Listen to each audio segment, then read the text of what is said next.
Nguyen Khai Thuyen, known online as On Khai, has been sentenced to 5 years in prison by the Hanoi People's Court. This ruling came after a rapid trial lasting just 5 hours on August 15, 2024. On Khai, a well-known Vietnamese activist and YouTuber, was convicted of propaganda against the state under Article 117 of Vietnam's Penal Code. This conviction has been met with widespread condemnation from international human rights organizations. On Khai, aged 50, was arrested on February 29, 2024. Many believe this arrest is part of a larger effort by the Vietnamese government to silence dissent. On Khai has made a name for himself through his social media presence, including his YouTube channels, AC Media and On Khai Rao Den, which focus on land rights, environmental protection, and political freedoms in Vietnam.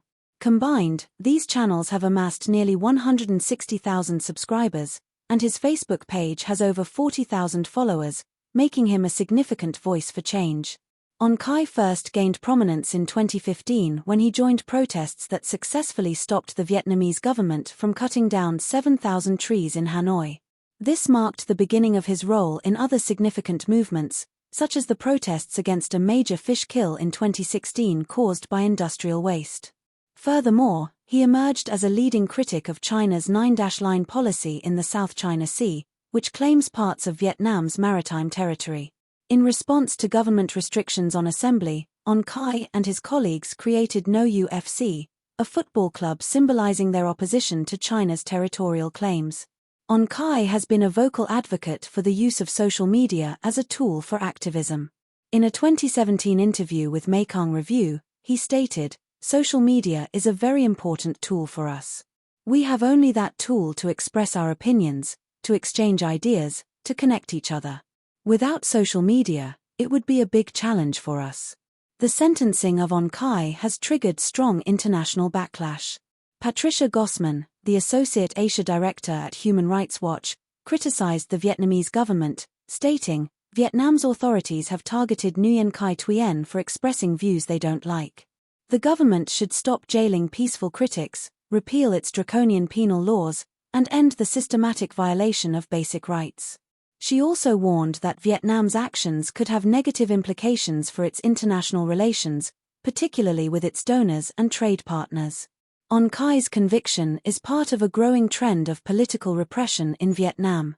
The 88 Project, a civil society organization monitoring political repression, reported that from 2018 to 2023, at least 330 individuals were arrested on political charges.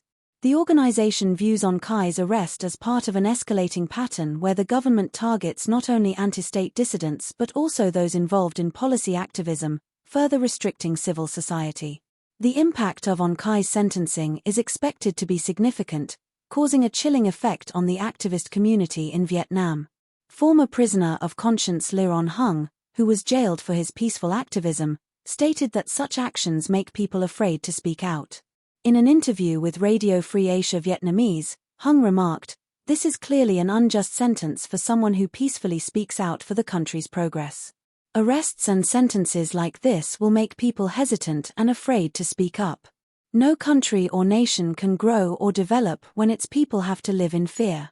On Khai's legal team is committed to continuing the fight for his release, arguing that the sentence is inappropriate and reflective of the Vietnamese government's broader strategy to silence opposition. They are currently considering an appeal. The Asian Forum for Human Rights and Development, known as Forum Asia, has also condemned the sentencing and called for On Khai's immediate release. Mary Eileen Diaz-Bacalso, Executive Director of Forum Asia, highlighted that Vietnam's actions violate its international obligations, specifically the International Covenant on Civil and Political Rights, to which Vietnam has been a party since 1982. She urged the Vietnamese government to release On Khai and respect freedom of expression and the right to information.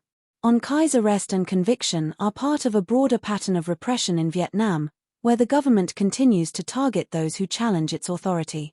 Despite the risks, On Khai and others continue to advocate for a more open and democratic Vietnam.